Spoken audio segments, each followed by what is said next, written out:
You learn being alone was a problem, that if you're isolated, something must be wrong with you. But what if I told you solitude isn't a weakness? It's a hidden doorway to the most powerful transformation of your life. In a world obsessed with noise, constant connection, and dopamine hits, choosing isolation, or being thrown into it, might just be the most spiritual, intelligent, and courageous thing you can experience. Sounds crazy? Good. That means you're paying attention. Because here's the truth no one's telling you. The archetype of isolation is ancient, sacred, and deeply misunderstood. Carl Jung knew it. So did Nietzsche, Thoreau, and the mystics who walked into deserts and caves, not to escape life, but to meet it face to face. Isolation isn't just silence, it's surgery. It cuts away illusions, burns through the ego, and initiates a psychological transformation so deep, your old identity doesn't survive it. And that's where real rebirth begins. This video is for those going through a dark night of the soul, for those hearing whispers of something deeper, for those tired of shallow answers.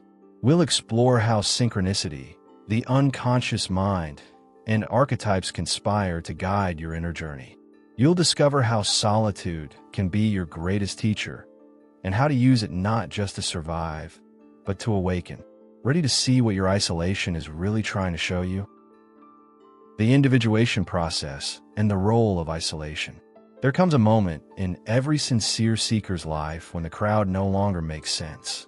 The noise, the expectations, the roles, none of it feels real anymore. Carl Jung called this the beginning of individuation. The process of becoming who you truly are beneath all the layers you didn't choose. It's not about self-improvement, it's about self-integration. And this can't happen without stepping back from the world, without solitude. The human mind needs silence like a seed needs soil, deep, undisturbed, and fertile with questions. Isolation isn't rejection of others. It's the beginning of dialogue with the self. Jung wasn't being poetic when he spoke of the shadow. He meant it literally. There are parts of us we're terrified to see. And guess what? Society doesn't exactly hand you a mirror and say, "Go meet your darkness." That's your job. That's why isolation matters. When you're alone, distractions fade, and suddenly, the voice inside starts speaking louder than the ones outside. That's where shadow work begins. It's uncomfortable, even maddening at times, but it's the only path to wholeness, to real human development. You can't integrate what you won't face. Think about it. How can one hear their inner wisdom when constantly bombarded by social media, opinion overload, and curated lives? Solitude is more than a break. It's a crucible. That's why mystics, sages, and even modern thinkers like Henry David Thoreau retreated into the wild. Not to escape life, but to meet it stripped of masks. If you want discernment, values, clarity, spend 7 days in silence. Read Meditations by Marcus Aurelius. Or better, write your own. It's in this stillness that the human mind sheds imitation and begins to remember who it truly is. What makes individuation so radical is that it demands rebellion, not against others, but against the false self. And that rebellion thrives in solitude. When no one's watching, there's no performance. That's when you start to ask, who am I without the applause? That question, asked with sincerity, is an act of courage. It dismantles borrowed identities and invites a kind of symbolic death, a shedding. And this is not a one-time event. It's a cycle, descent, confrontation, integration, again and again, until what's left is only what's true. So yes, solitude can feel like exile, especially at first. But let's not confuse solitude with loneliness. One is sacred, the other is an absence. In forced isolation, we panic. But in chosen solitude, we discover. There's a reason Jung, Nietzsche, and even the desert monks all wandered into stillness. Because that's where the archetype of the self awakens. And the moment you hear it calling, the path forward demands more than clarity. It demands the courage to walk through the dark. Which leads us, inevitably, to the moment when everything we thought we knew begins to fall apart.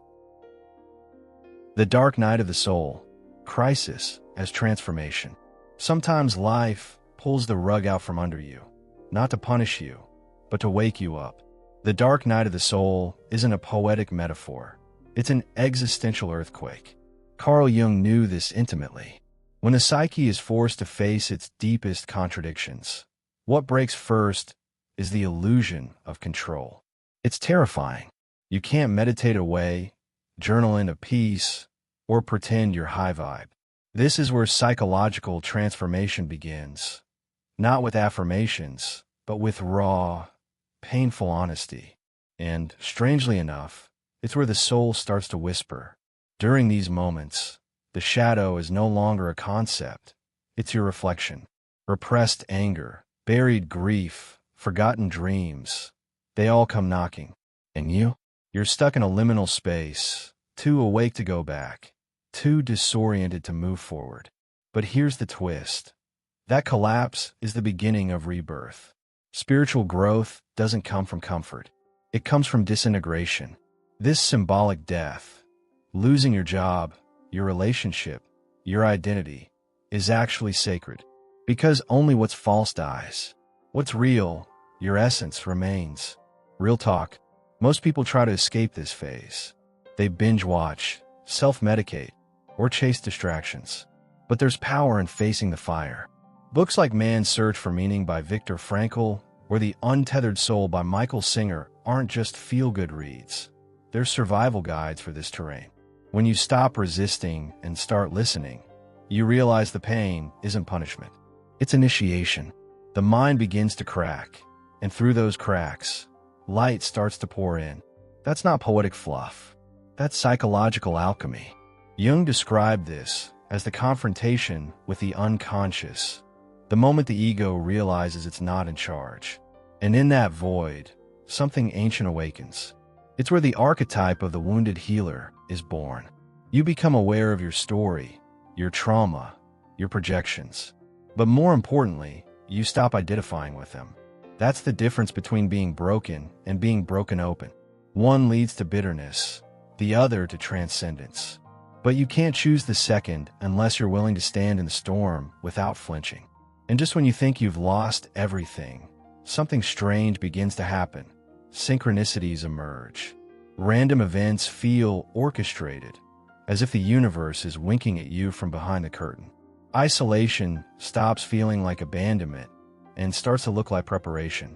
Could it be that what feels like collapse is actually cosmic precision? That the chaos was coded for awakening? As the soul wrestles in the dark, the map to the next phase begins to appear, not written in ink, but in meaning. Synchronicity and the hidden purpose of isolation. Have you ever noticed how, in your loneliest moments, something oddly meaningful happens? You stumble upon a book that mirrors your inner turmoil. Someone calls right when you break down, or a dream jolts you awake with uncanny clarity. Carl Jung called this synchronicity, meaningful coincidences that defy logic but pierce the soul. It's the universe's way of saying, you're not alone, even here. During isolation, especially the kind sparked by inner crisis, synchronicity becomes louder. And if you're listening, it guides you toward deeper integration of the self. These signs often appear when the ego is silenced, when we're cracked open by loss, retreat, or solitude. Suddenly, the human mind becomes a receiver instead of a broadcaster. The unconscious mind collaborates with the outer world in mysterious ways, blurring the lines between inner life and external events. That's not fantasy. That's hermetic wisdom. As within, so without. You find your old journal with an entry that feels prophetic. You hear the exact phrase you needed from strangers' lips. These aren't accidents. They're invitations. Think of Jung's own synchronicities, the scarab that hit his window mid-session, echoing a patient's dream, or Nietzsche's shattering experience under the Turin sky, before writing Thus Spoke Zarathustra. These aren't footnotes in history. They're windows into cosmic purpose. Solitude sharpens perception. It's no surprise that mystics and prophets withdrew from the world before bringing back divine messages. If you're navigating your own retreat, try documenting daily coincidences. Over time, you'll see a pattern. And that pattern is a dialogue with something far greater than logic. Isolation, then, is not punishment. It's positioning. You're being pulled out of the noise so you can hear the signal. But here's the kicker. Synchronicities only speak when we stop trying to control. That email you forgot to send leads to a reconnection. That book you accidentally opened shifts your whole perspective. Pay attention. Write down. Meditate. Even a walk in silence can become a conversation with the divine. These moments aren't random. They're part of the architecture of your psychological and spiritual transformation. And just as synchronicity illuminates solitude's secret design, it also plants the seeds of creation. You begin to feel not just guided, but inspired. Ideas bloom, words pour out, visions form. Something inside you wants to build, paint, write, shape the world from what you found in the dark. Could it be that creative power is not born in connection, but in separation? That genius demands quiet to awaken? The next step, then, is to understand what that solitude gives birth to and how it has fueled the greatest human achievements in history. The power of creative solitude in human achievement. Let's be honest, genius rarely strikes in a crowded room. It whispers in the quiet, often when no one's watching. Creative solitude isn't about being antisocial. It's about tuning into a higher frequency of the mind. Carl Jung built his Ballingen Tower not to escape people, but to commune with the unconscious. Thoreau retreated to Walden Pond not to isolate, but to observe life more deeply. These weren't acts of withdrawal. They were radical choices to prioritize inner life over external noise. And from that stillness, vision. When you think about it, so much of what we call greatness was born from retreat. Nietzsche's most piercing philosophy emerged during his long walks alone in the Alps. Even Beethoven composed some of his most moving pieces in complete silence. Literally. Isolation sharpens the psyche like a blade.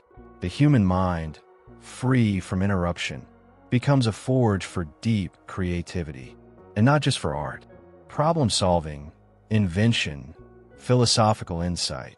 They all flourish when no one is there to interrupt your flow with a buzz of conformity.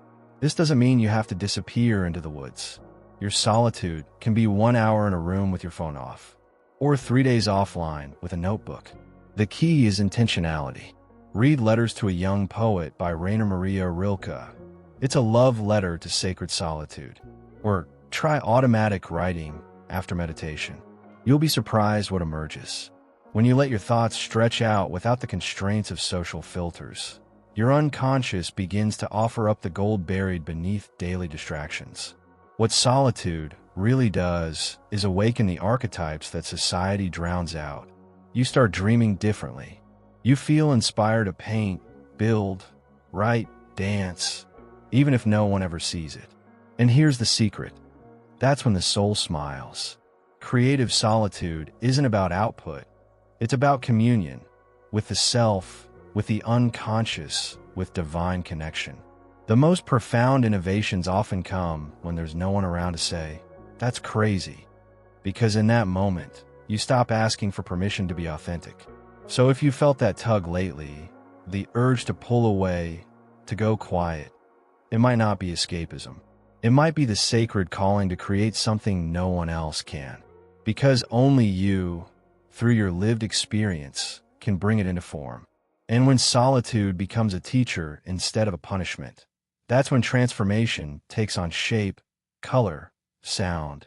But to understand the full power of this space, we need to explore what happens when it's not chosen, when isolation isn't creative, but forced upon us. Voluntary versus forced isolation, lessons from both paths. There's a world of difference between stepping into solitude and being shoved into it.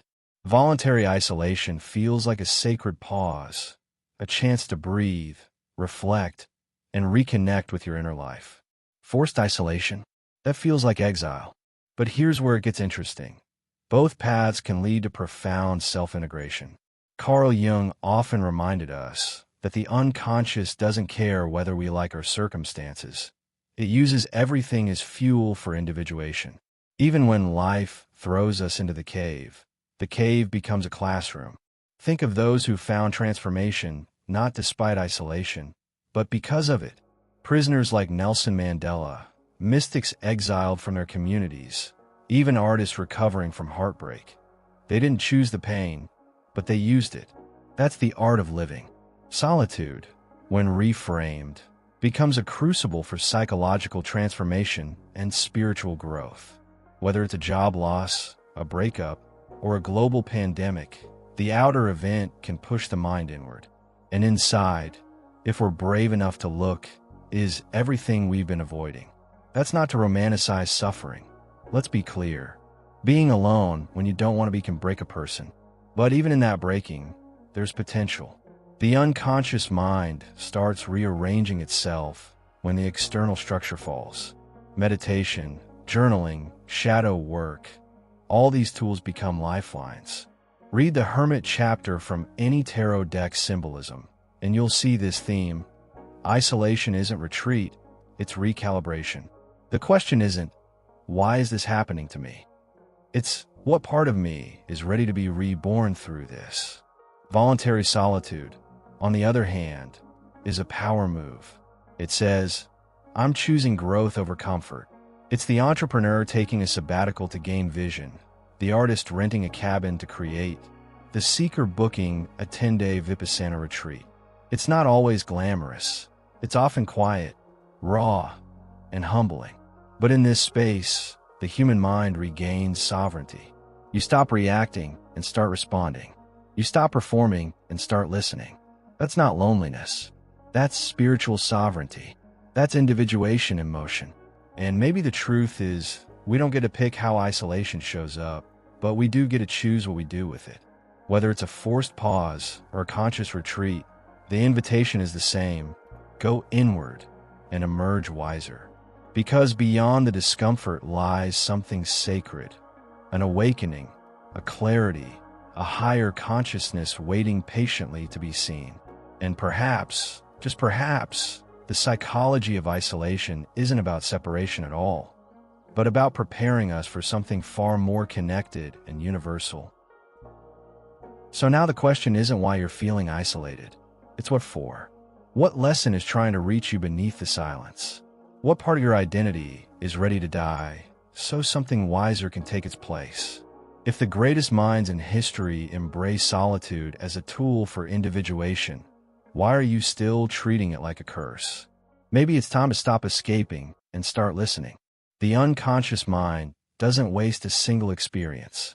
Every moment of silence, every wave of discomfort is shaping you for something bigger. But are you paying attention? Because here's the thing. Most people won't take this journey. They'll run back to noise, distractions, superficial validation. But not you. You made it this far, which means something inside you is waking up. Maybe it's the shadows stirring.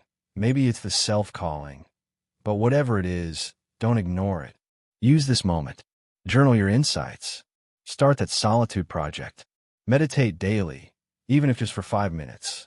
Reread Jung. Explore mysticism. Reflect on your symbolic death. You're not being punished.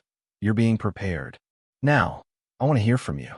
Have you ever gone through a phase of deep isolation that cracked you open? What did you learn from it? Drop in the comments. I read everyone. And if this video resonated with you, help this message reach more people who feel alone and lost. Hit that subscribe button, turn on notifications, and join this community of seekers walking the inner path. Because the deeper you go, the more you realize you were never really alone. You were just being reintroduced to your true self.